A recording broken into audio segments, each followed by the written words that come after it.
I'm Onyi Sunday. This is Delta Beyond Oil. Thank you so much for joining us. Today we take a look at the state's efforts to combat climate change, its plans for building a green economy, the investment opportunities therein, and the challenges it's facing in the process. Delta State's decision to go independent of proceeds from oil, which is Nigeria's economic mainstay and the state's major natural resource, was born out of a number of reasons. These include the realization that its oil may run dry someday and that its overdependence on oil came at a price. Other job-creating economic sectors were neglected. The Delta Beyond Oil initiative is anchored on a three-pronged program aimed at ensuring peace and security, human capital development, and infrastructural development. We're trying to develop power, to have an increased power.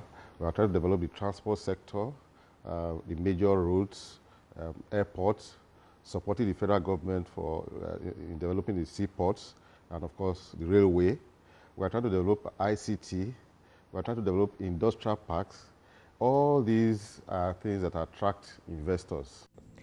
But the achievements recorded so far came close to being reversed following devastating floods between September and December 2012.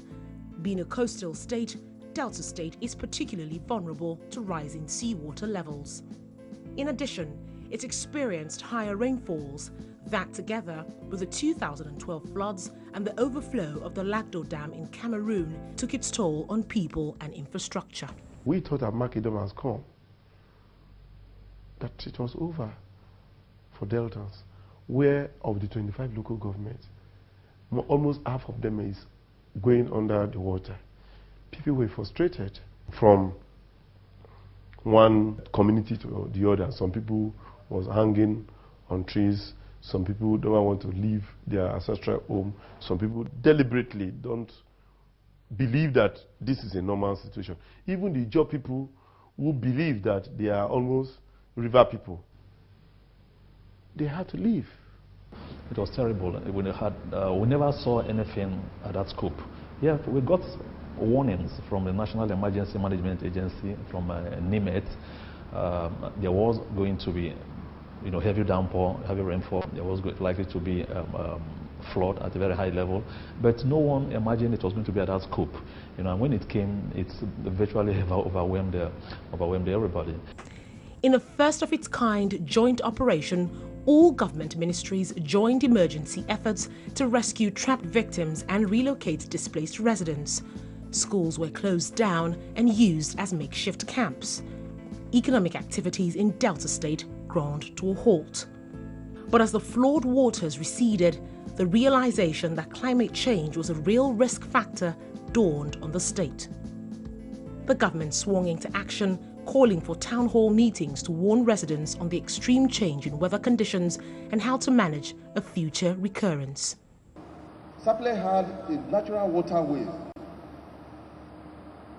But in that natural waterway, people had built houses, people had built fences, people had built hotels, even the state government built schools on natural waterways. But we had to remove all of them, whether it belongs to the state government, whether it belongs to a hotel, and all that. So that when these floods came, you would have noticed Sapele wasn't affected. I'm sure that if that wasn't done, Sapele would probably have been one of the towns affected. We are going to go around the towns in this state and remove any structure that, on natural waterways. Your Excellency, as a House of Assembly, the flood opened our eyes to the fact that we were not ready for that which hit us, and it became more of a problem. But to God be the glory, Deltans came together, and for the first time were united for a particular cause to deal with the menace of the flood. Your Excellency, it's in line with that. Today, we are glad we have just received the report of the Technical Committee on the effects of the flood which ravaged the state, and coincidentally, the law, a bill for a law to establish the State Emergency Management Agency, has been passed by the House, and it is on that note that I want to present this bill for His Excellency's assent into law. A lack of adequate drainage and blocked drains contributed to the flooding. A massive cleanup followed, led by the Ministry of Environment. We needed to now begin to take so many things very seriously. For instance, our drains. We needed to start clearing our drains to ensure that once this flood comes, at least there will be free flow of water. You know, that is one. Then again, the construction of illegal structures on natural waterways. You know, we had to start removing. In fact, if not for the proactive action the state government had taken before the flood came, because the state government has set up a committee. I was a member of that committee, headed by the Commissioner of Environment, you know, to start removing illegal structures on natural waterways. If not for that, several other local governments would have been affected. We have four major projects that is going on in this ministry in the area of ecology, controls of flooding situation in this state. One of them is the major drainage project we're doing in Asaba here, the Asaba Master Drainage Project. We have phase 1 to 5. Very frankly, we have awarded phase 1 and 5, and we're about 85% completion. In another few weeks or days from now, we're going to award the remaining 3 phases. Houses built from mud were identified as the reasons for mass homelessness.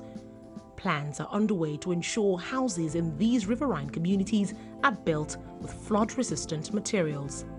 With predictions of heavier rains in 2013 by the Nigerian Meteorological Agency, the state has come up with emergency plans for the upcoming rainy season.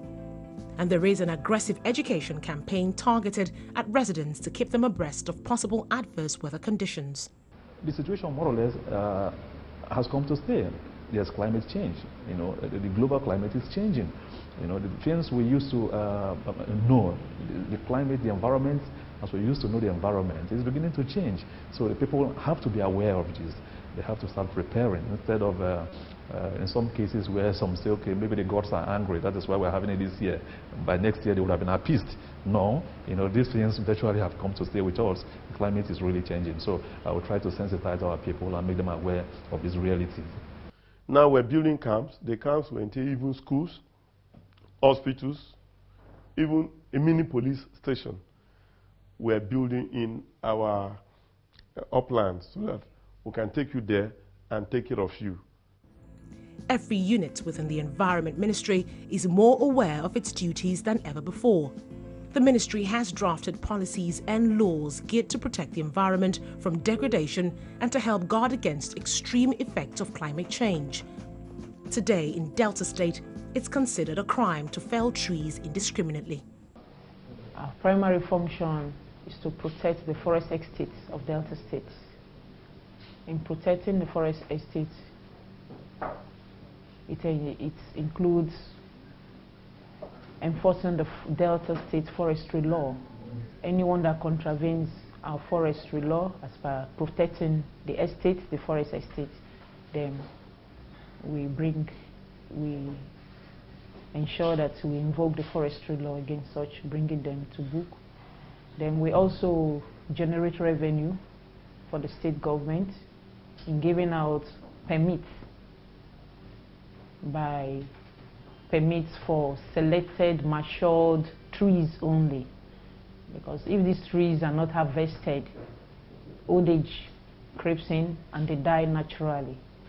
So the matured ones have to be removed selectively. And we also ensure that deforestation, indiscriminate deforestation of the forest estate don't take place. So in the field, we have officers all over the state. We have 25 local governments in the state, and we have our officers spread all through, protecting the forest, patrolling the forest. Tree nurseries have been established across the state for planting in areas where they are most needed. In this nursery, there are over 250,000 seedlings ready to be planted. We have a tree planting campaign every year to educate the people to kind of introduce it to tree planting in their various communities.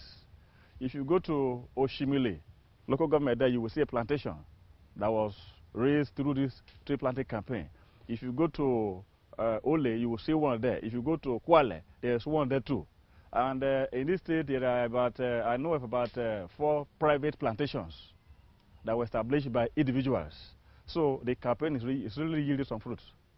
But one thing again, it is not easy to raise private plantations because of land problem. So they are just a small step, because sometimes we use farmers to establish these plantations. Because they need their crops, they also destroy what we have planted. That is a major challenge that we have. So we are doing a lot to talk with the farmers by punishing them. If you destroy, you must replace.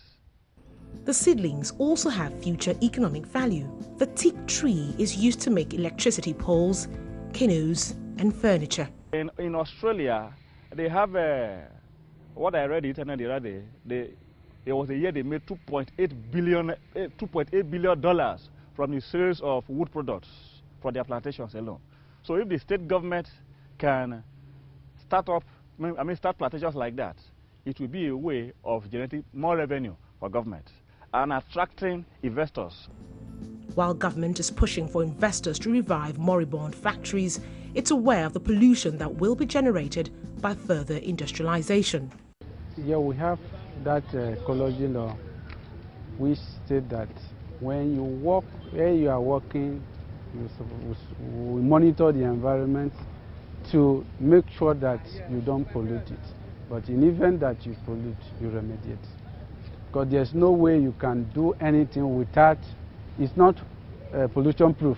No factory, no operation that is pollution proof. It might come one way or the other. And mostly what we advise or what we propagate is that they should do it with best practices. And in event it occurs, you remediate immediately. Indiscriminate dredging and mining of sand has also been identified as causes of erosion in the state. It's now compulsory for environmental impact assessments to be carried out before any industrial activity can begin. Last year, through the intervention of the UNDP, we organized a workshop on dredging sand mining activities, which is disturbing our and water environment, water bodies here. And by that, we came up with guidelines on dredging, which we are trying to implement to curb the menace of dredging. Since it's a major economic activity in Delta State now, almost everybody is going into dredging. If I be great dredger and put it anywhere, we are trying to manage it so that even though we need sand for development, the mining of the sand should not disturb our environment. After the break, we'll take a look at the state's territorial approach to climate change and global warming. We'll also find out what investment opportunities exist in a green economy. Do stay with us.